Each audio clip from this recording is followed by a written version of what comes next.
Hola, ¿cómo les va? Vamos a terminar la unidad 2 con el tema de la función legislativa en la Constitución de La Rioja, cómo funciona. Bueno, el programa nos pide el punto de las sesiones. Primero vamos a dar un concepto de sesión, ¿cierto? Las sesiones son reuniones plenarias de los cuerpos legislativos donde se debaten, se consideran todos los proyectos o situaciones que se hayan elevado, ¿no es cierto?, por una mesa de entrada, de acuerdo a la competencia que tenga el cuerpo y rigiéndose por el reglamento interno de la Cámara de Diputados. Hay diferentes tipos de sesiones de acuerdo al periodo en que se celebran, al cómo se desarrollan y a la temática que tratan. Respecto a las sesiones preparatorias, estas están solamente contempladas en el reglamento interno de la Cámara de Diputados y tienen por fin la designación de las autoridades de ese periodo legislativo. Nosotros, en el práctico que hemos hecho al inicio del cuatrimestre, estábamos, digamos, indagando sobre cuáles son las autoridades actuales de la Cámara de Diputados. Constitucionalmente corresponde la presidencia siempre a la vicegobernación, en este caso, Florencia López. Luego tenemos un vicepresidente primero, que es la señora Teresita Madera, que es la diputada por el Departamento Capital, y un vicepresidente segundo, que es el señor Alfredo Brígido, que es también diputado por el Departamento Capital. La importancia de las autoridades de la Cámara, recordemos que es por la sucesión en la cadena que tiene que ver cuando hay acefalía total y simultánea del gobernador y vice, como habíamos estudiado en Público 1. Con respecto a las autoridades inferiores, que son las que estoy señalando acá ahora, los secretarios legislativos, prosecretarios, esos funcionarios permanecen más allá del periodo legislativo de las autoridades. Es decir, no se renuevan este grupo de funcionarios cuando se renuevan las autoridades. Pueden permanecer en el tiempo porque son empleados de planta permanente de la Cámara que ascienden a la calidad de funcionario específicamente en los periodos legislativos, ¿cierto? Después tenemos las sesiones ordinarias que están obviamente contempladas en la Constitución Provincial y en el reglamento de la Cámara. Lo primero que vamos a hablar de las sesiones ordinarias es que existe su revisión, digamos, se habla de ellas en dos partes de la Constitución Provincial, en la función legislativa y en la función ejecutiva. Nos habla el artículo 102 que las sesiones ordinarias acá en La Rioja comenzarían desde el primer día hábil del mes de marzo hasta el 15 del mes de diciembre. Pudiendo por sí prorrogarlas por un término que se estime necesario. Esas serían las sesiones de prórroga que no se ven habitualmente su uso, pero es el único momento también donde se contempla esta cuestión que ni siquiera está reglamentado en el reglamento de la Cámara.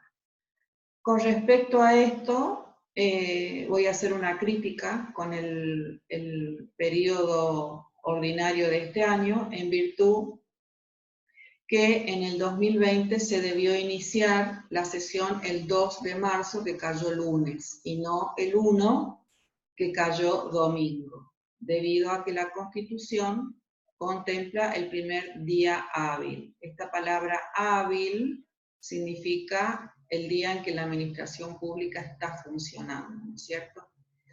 Esto creo que vino a colación, o esto se enredó un poco, con que en este 1 de marzo del 2020 se cumplían 200 años de la autonomía provincial, y es como que se ha enchanchado y se ha mezclado la celebración de la autonomía provincial con el inicio de sesiones. Se ha hecho toda una mezcla donde también, obviamente como lo establece la Constitución, estuvo a cargo la apertura del gobernador.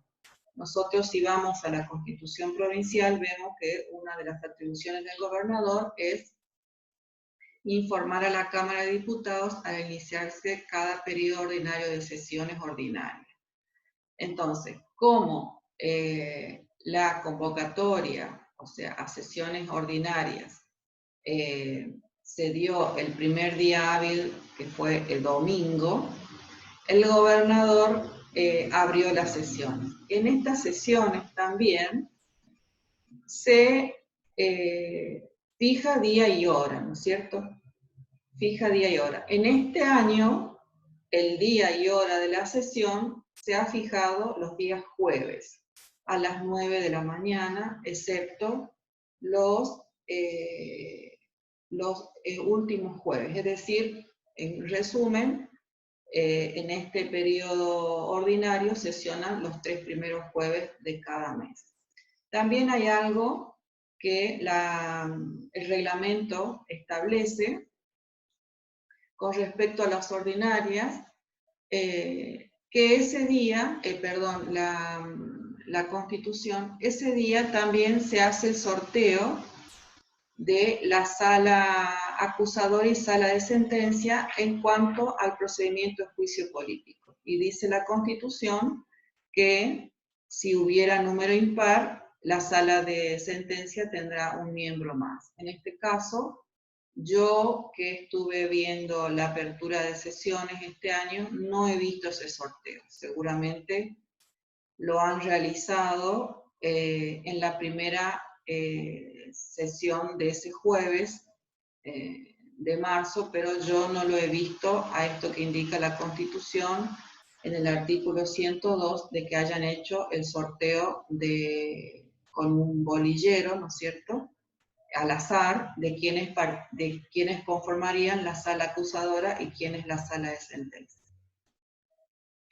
Con respecto a esta cuestión correspondiente al gobernador, ¿no es cierto?, que es el que da el discurso, siempre les hago referencia a la diferencia discursiva que puede haber en un ejecutivo que recién asume con uno que está en medio de la gestión, con aquel discurso que se hace al final de una gestión. Como este era el primer periodo, digamos, el primer año recién asumido del gobernador actual, lo que este discurso ha contenido, obviamente, es el plan de gobierno, ¿no es cierto? Yo me imagino, por esto que dice acá, que informa el movimiento de fondos que hubiese producido dentro y fuera del presupuesto general durante el ejercicio anterior y las necesidades públicas y soluciones inmediatas. Yo supongo que esta parte del artículo constitucional va a tener relevancia en el próximo periodo legislativo en virtud de la pandemia, porque obviamente el gobernador va a hacer referencia a movimientos de fondo que se han hecho del presupuesto por cuestiones de necesidades públicas. Supongo que eso va a tener mucha relevancia en los dos discursos o los tres discursos a los tres niveles ejecutivos el año que viene. Continuamos con las sesiones. Las extraordinarias también están previstas en la Constitución Provincial, en el artículo 102 y en el reglamento interno. ¿Cuándo ocurre una sesión extraordinaria? Cuando es realizada fuera del periodo ordinario de sesiones y tiene que ser convocada por el gobernador o por el presidente del cuerpo, en este caso la vicegobernadora, con la tercera parte de los miembros. ¿Cuál es la característica de estas sesiones extraordinarias? Que tiene que ser por razones de interés público. Bien, cuando nosotros hicimos el práctico de enmienda el año pasado, vimos que la ley de enmienda se sancionó por una llamado a extraordinaria. Bien, una de las críticas que hicimos y que descubrimos en ese momento es que no se dio la causal constitucional de interés público, porque todos hemos conocido, más allá del fallo de la Corte, que el interés fue meramente político por una posible reelección del anterior gobernador. Entonces, tenemos que saber bien institucionalmente cómo está regulado en la Constitución, pero no debemos desconocer la realidad política respecto al uso que se le hace de este tipo de sesión. Otra cosa previo a que quería hacer referencia antes de pasar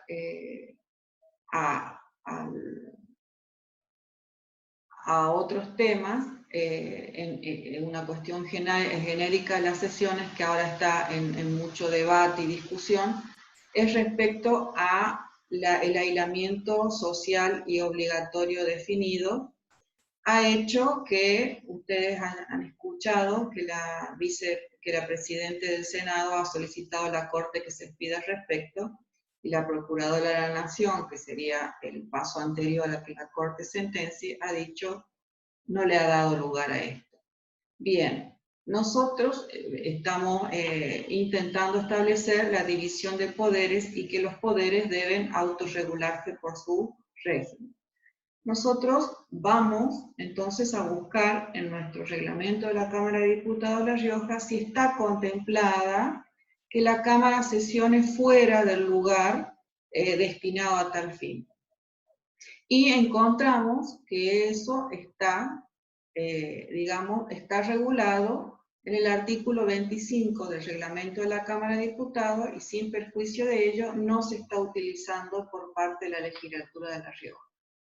Les voy a leer el artículo del reglamento para que vean que está claramente establecido la posibilidad de sesionar fuera del recinto. Y dice, en ningún caso los diputados formarán cuerpos fuera del local establecido por la Cámara para sesionar. Esa primer parte, que termina con una coma, es la regla. Es decir, no se puede, por regla, formar cuerpos fuera de la Cámara. Después viene una excepción y dice, salvo en situaciones extraordinarias y para el objeto de su mandato, necesitando para los mismos la autorización de la mayoría de los miembros. Bien.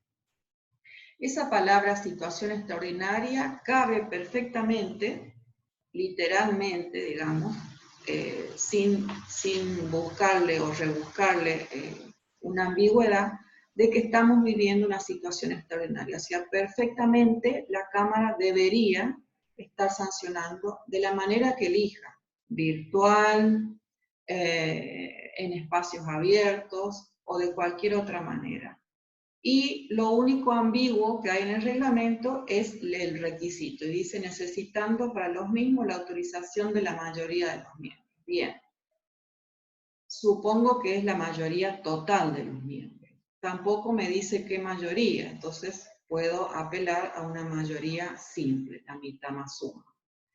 Pero bueno, de acuerdo a la realidad que estamos viviendo, no se ha hecho mención en ningún medio de este artículo de la Cámara de Diputados, que está totalmente sin sesionar en este momento. Bien, vamos a las sesiones especiales. Las sesiones especiales están solo contempladas en el reglamento de diputados y no en la Constitución. Nada se dice de la Constitución. Lo único que dice de las especiales que se van a hacer por resolución de Cámara a petición de la función ejecutiva o si no por un número de 5 diputados a través de la presidencia. Cuando nosotros hicimos en otros momentos las visitas a la Cámara de Diputados, hemos preguntado por estas sesiones y se nos ha contestado que alguna vez pudo hacerse una sesión especial para designar a un juez que se había logrado por una terna que venía del Consejo de la Magistratura. Es decir, podíamos interpretar que es una reunión donde se trata un tema específico fuera de los ordinarios y tampoco amerita, obviamente, un tracto extraordinario. Y después tenemos las reuniones secretas, que también están contempladas en el reglamento interno y a nivel constitucional el artículo 103, segunda parte, remite indirectamente a estas cuando dice que las sesiones serán públicas, es decir, la regla es que las sesiones son públicas. Pero el salvo que ven ustedes acá, salvo que en razón de la naturaleza del asunto se resolviera lo contrario. Es decir, la regla es que son públicos, salvo una resolución en contrario. ¿Quién podrá pedir secreta la función ejecutiva? También debe ser establecido el asunto reservado, dirigiendo una nota al presidente. En esta sesión dice que podrán encontrarse solamente presentes los diputados, los prosecretarios del gobernador, ministro y secretario, y que los taquígrafos que tomaren razón de la sesión deberán prestar juramento de guardar secreto de esta sesión.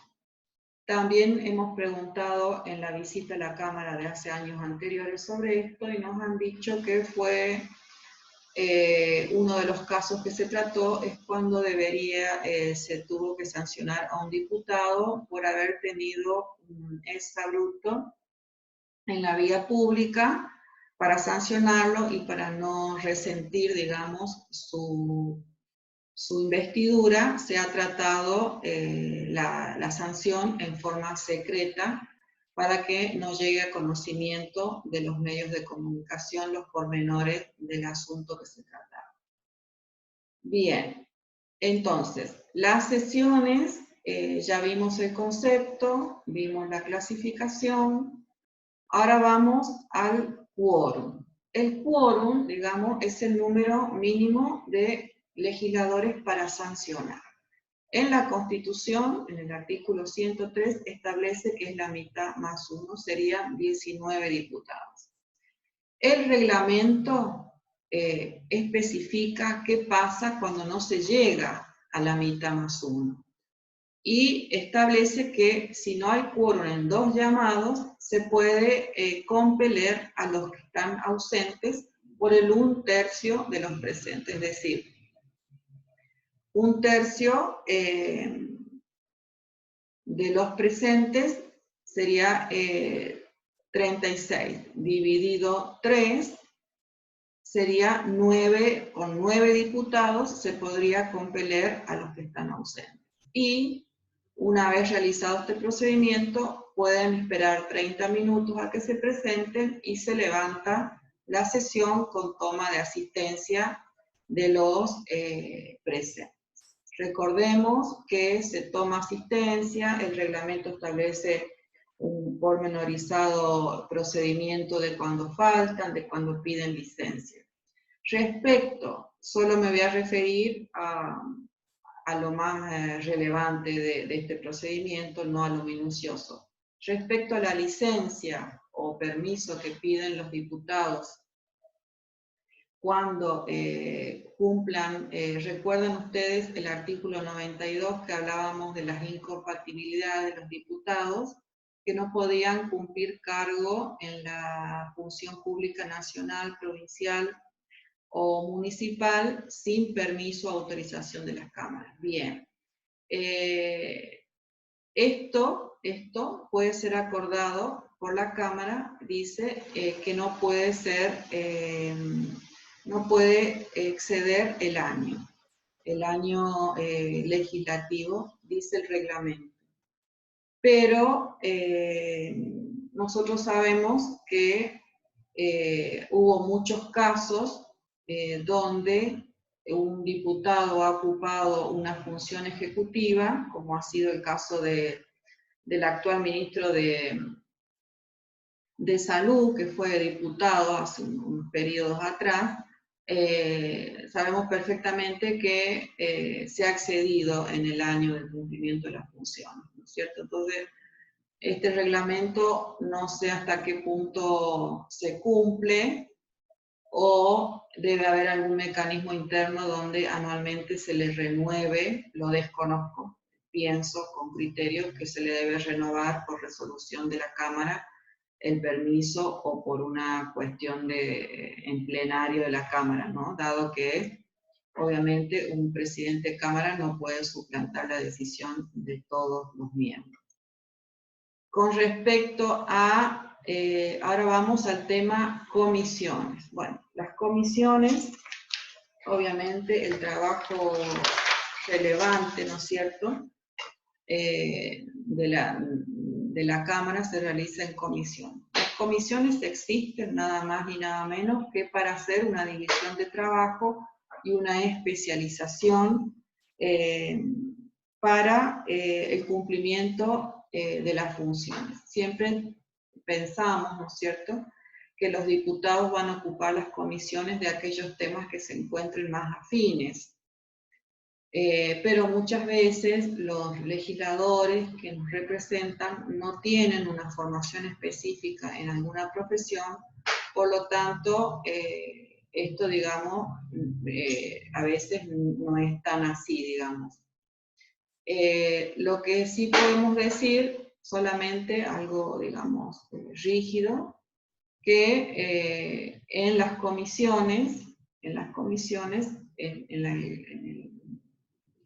el reglamento está establecido que el número de integrantes de las comisiones tiene que ser entre 9 y 13 diputados, 9 como mínimo, máximo como 13.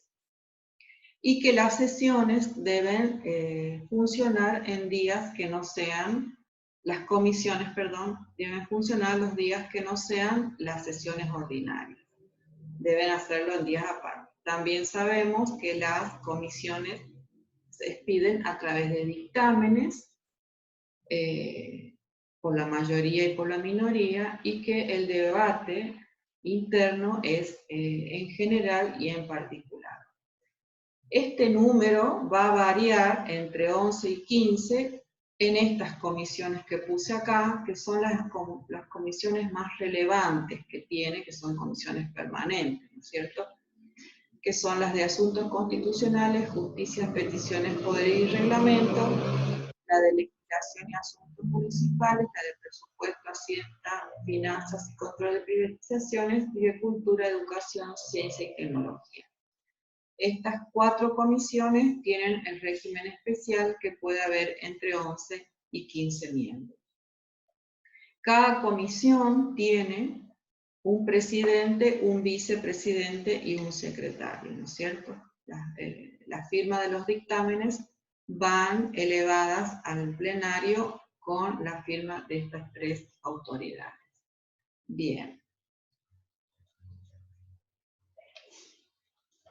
También vemos que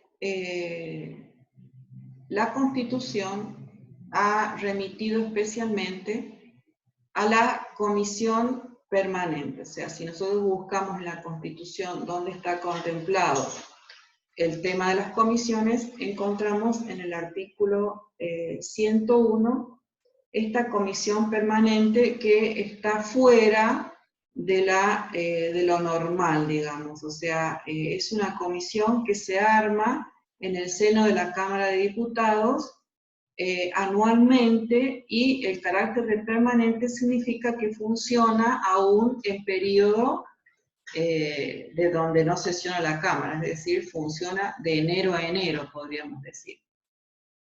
¿Por qué? Porque tiene la función de seguir la actividad de la administración, es decir, todo lo que va sucediendo dentro de la legislatura, no es que los proyectos siguen teniendo su, digamos, su circuito, su procedimiento, sino todo lo que signifique la administración general del gobierno, ¿no es cierto? Si hubiera ocurrido algo, ¿por qué?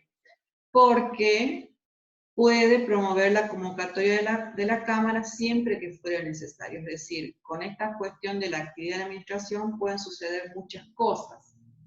Ahora, por ejemplo, hubiera sido ideal que se llame a una comisión permanente, o que la comisión permanente debiera estar funcionando en este momento de aislamiento. Esto también lo podemos ver en los casos de acefalía, ¿no es cierto?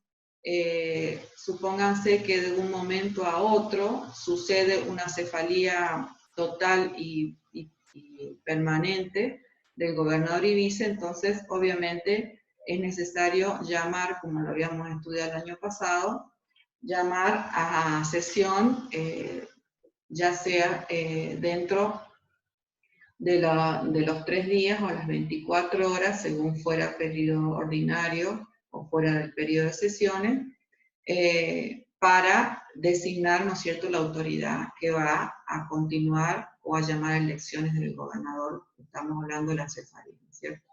Y también tiene como misión preparar la apertura del nuevo periodo de sesiones. Es decir, esta comisión permanente es relevante.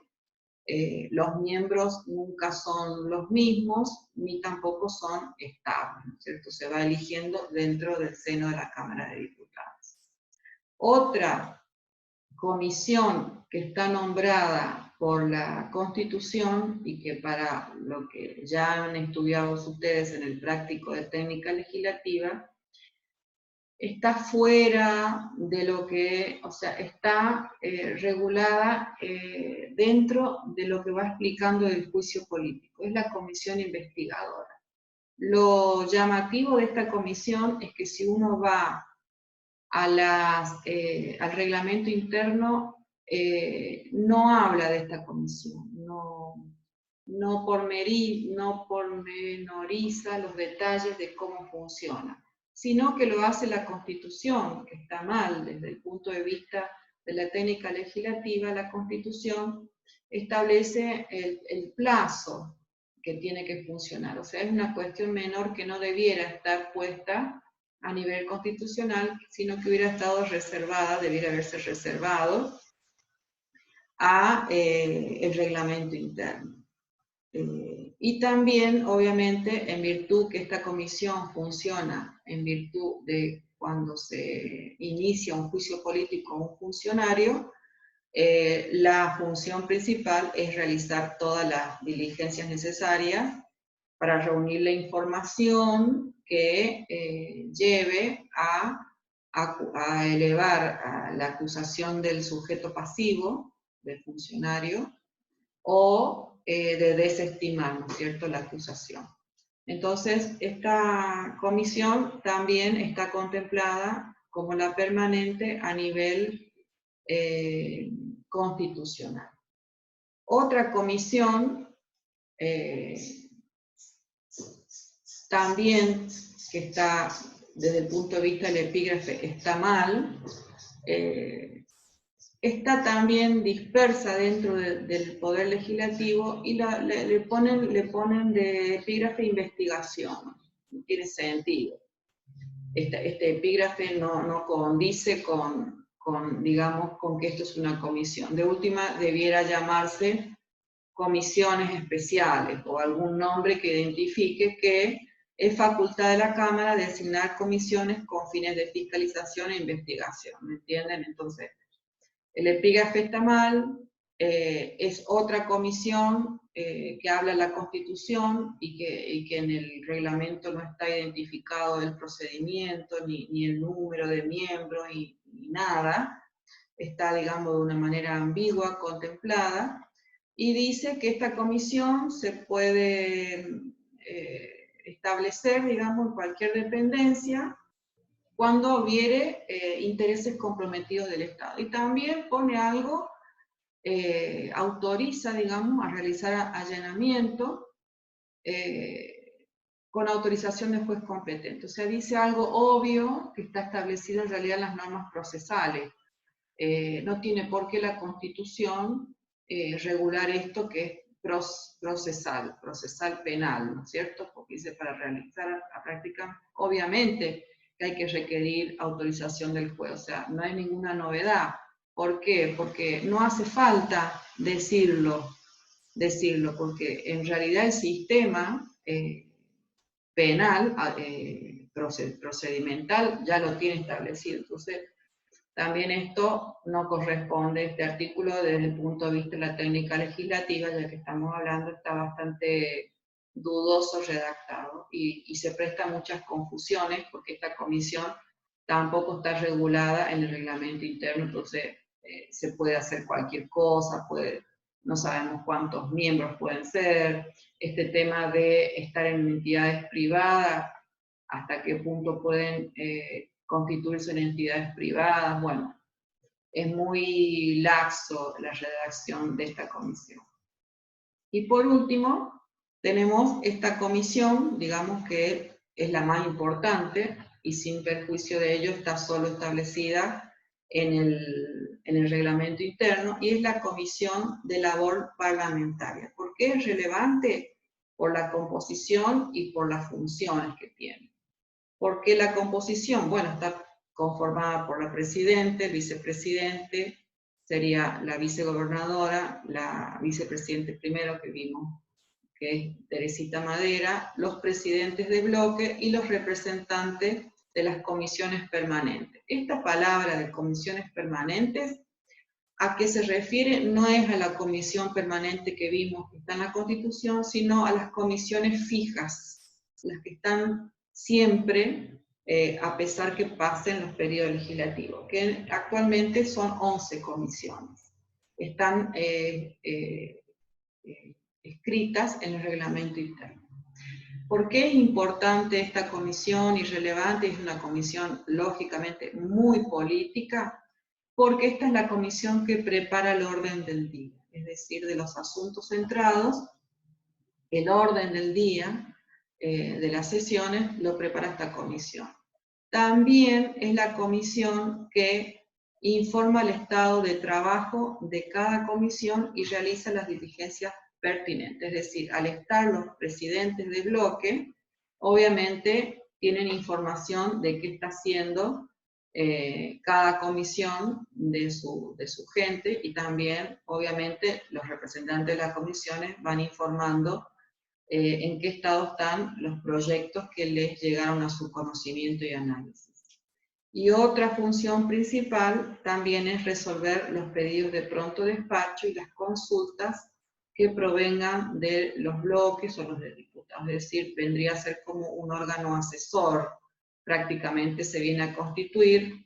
No sé, esto también es dudoso, porque supóngase que cuánto puede resolver de pronto despacho, que son pedidos que se aceleren trámites que han quedado relegados, o consultas cuando la consulta versare sobre asuntos técnicos, supóngase técnicos jurídicos o técnicos contables. Entonces es como muy ambiguo esta función, no está clara en el reglamento, el procedimiento, pero lógicamente más que la comisión en sí o los miembros que resuelven, creo entender que esto estará derivado a los asesores cuando el asunto fuere técnico.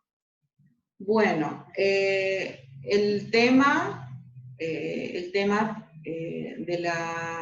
la función legislativa en La Rioja estaría finalizando con esto.